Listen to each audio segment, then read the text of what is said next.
آپ urduaudiobooks.com پر سن رہے ہیں عباس شاہ پوری کی کتاب اسلامی زندگی کی کہکشاں۔ کتاب کا چھٹا باب، تصوف کی مہک، ایمان و توکل۔ وہ بصرہ کے ایک غریب گھرانے میں پیدا ہوئیں۔ چھوٹی سی تھیں کہ والدین کا سایہ سر سے اڑ گیا۔ ایک مرتبہ شہر میں قحط پڑا اور لوگ بھوکوں مرنے لگے۔ بے شمار گھرانوں نے شہر چھوڑ دیا، ان کی بہنیں بھی انہیں ساتھ لیے وہاں سے نکلیں۔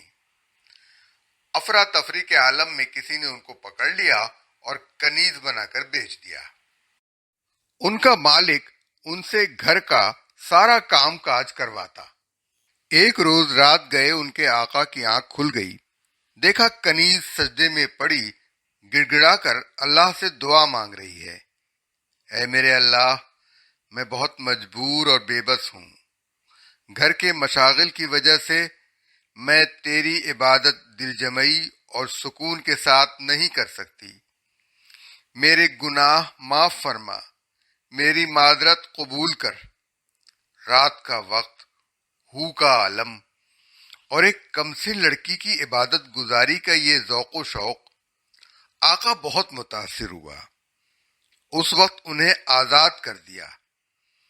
اب انہیں عبادت کے سوا کوئی کام نہ تھا۔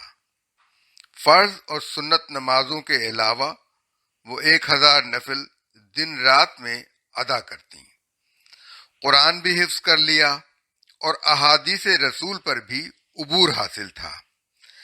زندگی میں کئی حج کیے، کسی کے آگے دستے سوال دراز نہ کرتی۔ بارہا ایسا ہوا کہ کھانا کھانے بیٹھی، ناگہاں کسی سوالی کی آواز کانوں میں آئی، کھانا اسے دے دیا اور خود بھوکی ہی رکوع و سجود میں مصروف ہو گئیں۔ یہ تھیں رابعہ بصری رحمت اللہ علیہ، اپنے وقت کی بہت بڑی عارفہ اور ولیہ۔ حضرت رابعہ رحمت اللہ علیہ کی ایک بڑی خصوصیت ان کا اپنے اللہ کی ذات پر یقین اور توکل تھا۔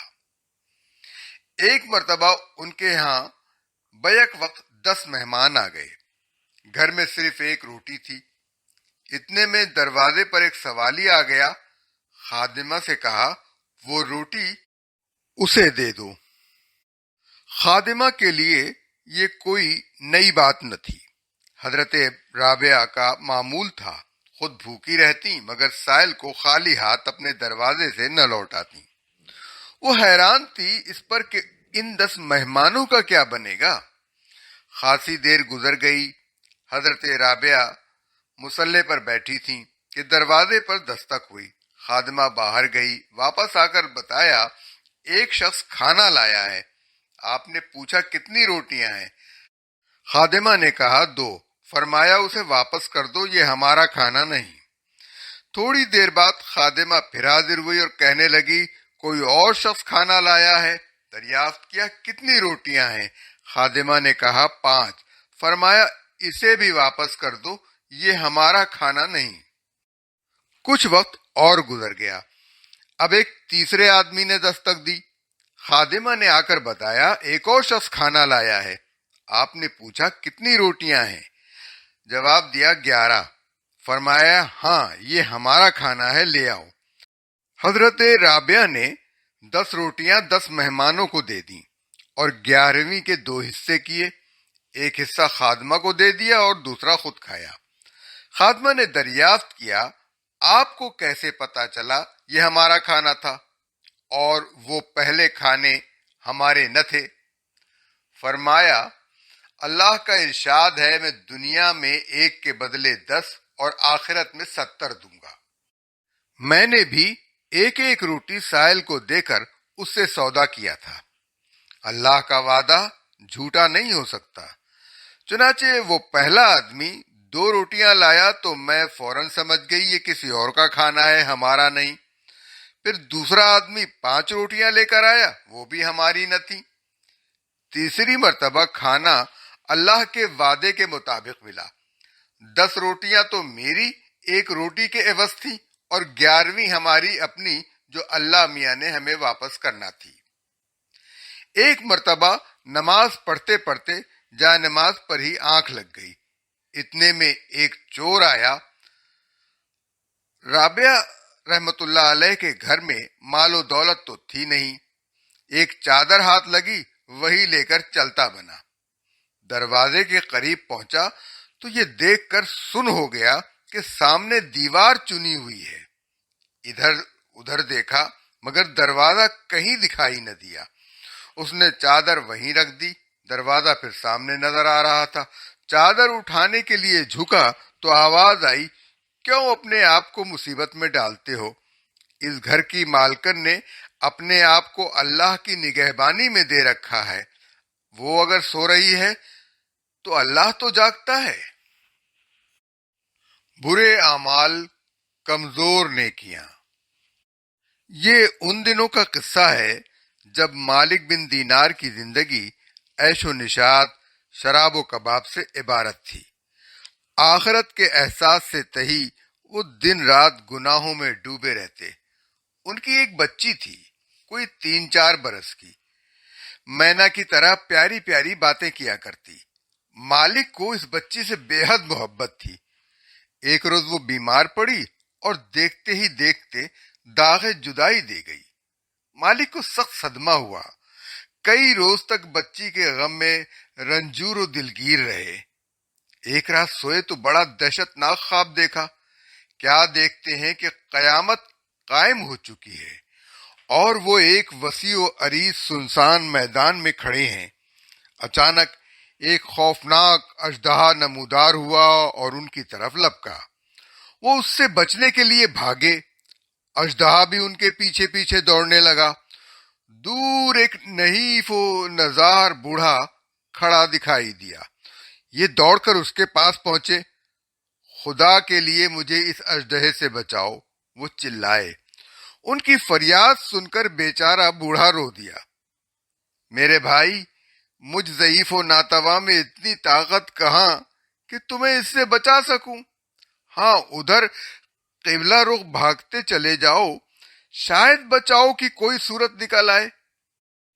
مالک قبلہ رخ بھاگ کھڑے ہوئے۔ اژدہا بھی منہ پھاڑے ان کے پیچھے پیچھے تھا، جیسے آگ اگل رہا ہو۔ بھاگتے بھاگتے آگے خندق آ گئی اور مالک رک گئے۔ خوف کے مارے ان کی بری حالت تھی۔ اژدہا قریب آتا جا رہا تھا۔ پھر خندق سے آواز آئی، مالک پیچھے کی طرف دوڑو۔ مالک پیچھے ہٹ کر ایک طرف بھاگے۔ سامنے انہیں ایک اور بوڑھا دکھائی دیا۔ ہانپتے کانپتے اس کے پاس پہنچے۔ اے مرد خدا، مجھے اس آفت سے بچاؤ، وہ چلائے۔ بوڑھے کی آنکھوں میں آنسو تیرنے لگے۔ میرے عزیز، مجھ کمزور و ناتواں میں اتنی طاقت کہاں؟ ہاں، وہ جو پہاڑ سامنے نظر آ رہا ہے اس پر چڑھ جاؤ، وہاں مسلمانوں کی امانتیں ہیں۔ تمہاری بھی کوئی امانت وہاں ہوئی تو وہ تمہیں اپنی حمایت میں لے کر اس اژدہے سے شاید بچا سکے۔ مالک پہاڑ پر چڑھ گئے۔ پہاڑ چاندی کا تھا جس میں ہر طرف نہریں رواں تھیں۔ ایک چوٹی پر ایک عالی شان قلعہ تھا۔ مالک اس کے دروازے پر پہنچے تو کسی نے پکار کر کہا، دروازہ کھول دو، شاید اس کی کوئی امانت یہاں ہو اور وہ اسے دشمن سے بچا سکے۔ دروازہ کھل گیا۔ مالک اندر داخل ہوئے۔ دیکھتے کیا ہیں کہ ان کی بچی جو انتقال کر گئی تھی ایک سبزہ زار میں کھیل رہی ہے۔ وہ انہیں دیکھتے ہی ابا جان ابا جان کہہ کر ان سے لپٹ گئی۔ مالک کے چہرے پر بدستور ہوائیاں اڑ رہی تھیں۔ بیٹی نے پوچھا، ابا خیر تو ہے؟ آپ بڑے خوفزدہ نظر آتے ہیں۔ بیٹی، وہ خونخوار اژدہا میرے پیچھے لگا ہوا ہے، سارے میدان محشر میں دوڑاتا پھر رہا ہے، کوئی بھی میری مدد نہیں کرتا، خدا کے لیے مجھے اس سے بچاؤ۔ لڑکی نے اژدہے کی طرف دیکھا جو شعلے اگلتا چلا آ رہا تھا۔ اے اژدہے، تم میرے باپ کو کیوں ستاتے ہو؟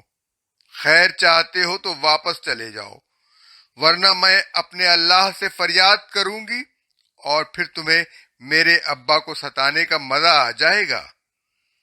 لڑکی کا یہ کہنا تھا کہ اژدہا غائب ہو گیا۔ اب بچی نے مالک سے کہا، ابا جان، دنیا میں آپ کے مشاغل کیا ہیں؟ وہ نامراد شراب چھوٹی یا نہیں؟ پھر اس نے قرآن کریم کی آیت پڑھی، الم یانا للذین آمنوا ان تخشع قلوبہم لذکر اللہ۔ ابا جان، آپ جانتے ہیں یہ اژدہا کون تھا؟